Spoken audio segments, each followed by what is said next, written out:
This is the A7R Mark IV, and it's coming in at a super nice size of 61 megapixel full frame.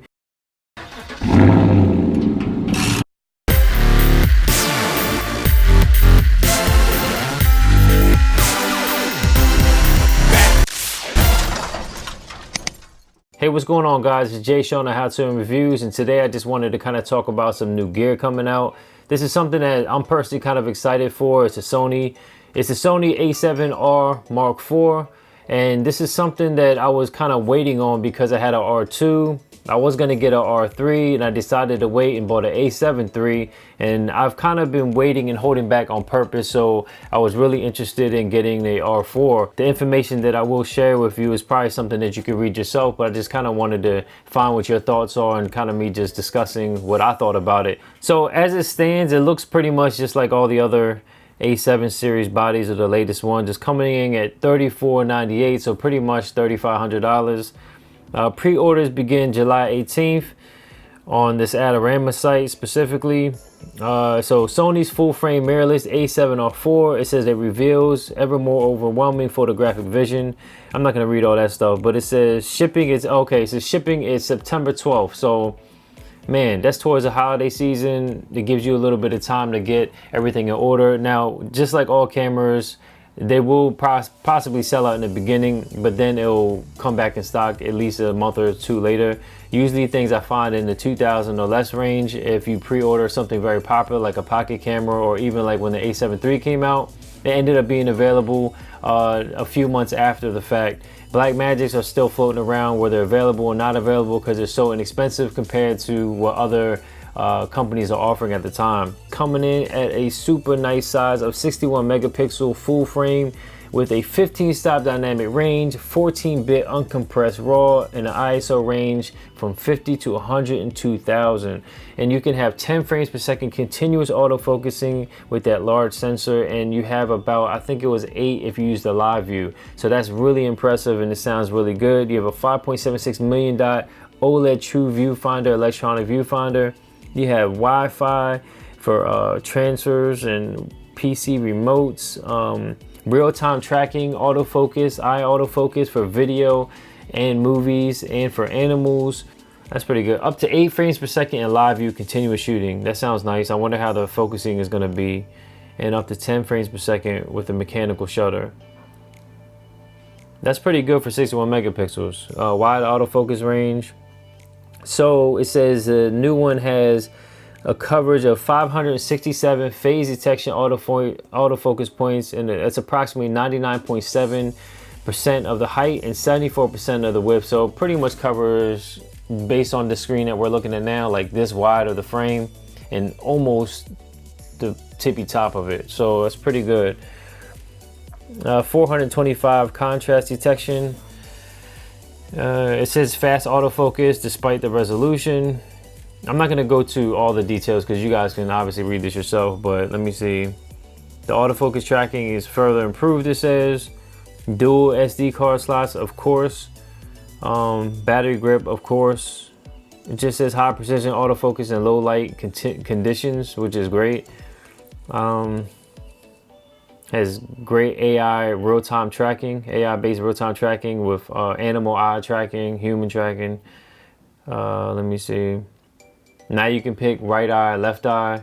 I think, was it Nikon maybe had that in their mirrorless? I'm not sure.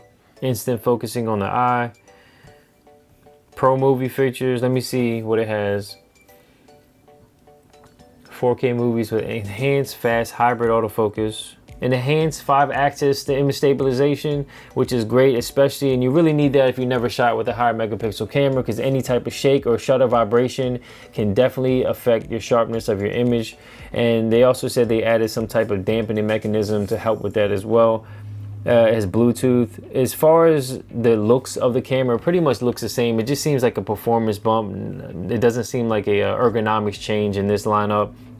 I do wish it would kind of slightly change something. So I don't know. What do you guys think about this camera? Because for me, and I see it says only 4K 30 frames per second. I don't see anything about S-Log, but I'm pretty sure it's in there.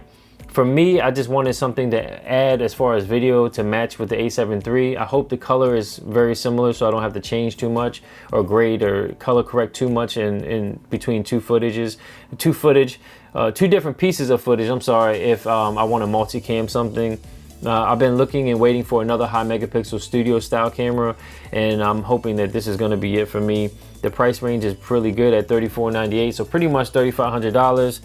I've been dabbling with Sony and Canon back and forth for quite some time. To me, I don't really care about which brand it is. I just want something that works for me. And for me, guys, I don't know about you, but quality is very important, but it's to a point now where the way I'm efficient with the gear and how easy it is to use in that regard is more important to me than the actual quality of the camera. Now, it can't be super easy to use and convenient and the quality sucks, but that's actually more important to me. It takes the lead in my needs now. So I'm just hoping to just merge all to the Sony side of things. I'll probably just ditch the Mark IV I have. It sucks because I took a super long road trip out to New Jersey, which is pretty far from me, at least for a road trip, and I paid the extra $100 for C-Log and did all this stuff. And I actually really don't use that camera that often. There's things I use it for, but some of that type of or part of my business I'm kind of gonna phase out. And for video use, I do like it, and for photo, for some of it, I do like it where out of the camera, the coloring, to me, it looks a little bit of where I want it to be at or closer, quicker. But at this point, there's things I like and don't like about both brands. I'm not 100% happy with both, but I'm just looking for convenience factor right now. And right now, there's not another Canon camera that I would invest in to match or go with my Mark IV at this point. I already got rid of the C100 Mark II. I thought about the EOS R, but I don't really like getting the first implementation of any type of device, car, whatever you want to call it. Usually by the third generation, everything is in top shape. So I don't doubt that this A7R Mark IV is going to be a good seller and a good quality camera at this point. They're going to probably work out all the kinks and everything that you had issues with. They pretty much did that with the A7R Mark III, but I've kind of held back on purpose because I was debating what I wanted to get. And I'm glad I waited a little bit longer. I'm getting a good 18 more megapixels than I had with the A7R II. And even though that camera was kind of clunky, I was pretty happy with the workflow I built for myself for that camera. Even though it is a little weird, once you get used to something, you can always make your own workflow. The only problem is when you jump back and forth between different brands and different types of cameras. So that is one good thing, that they kept the camera body very similar. When you have too many camera options, and I know people who always want the cameras and want the gear who don't have it, think that the more is better. But to be honest, I find having a lot of gear actually hinders me at times, because now we're at a time, at least for me in my personal situation, what I find now going forward is that less is actually more. And what I mean by that is the way that the times are going now, everything is self-sufficient and everybody is recording themselves and doing a lot of one-man band type of situations. And I find that having too many options actually slows me down, and I'd rather just get to the point.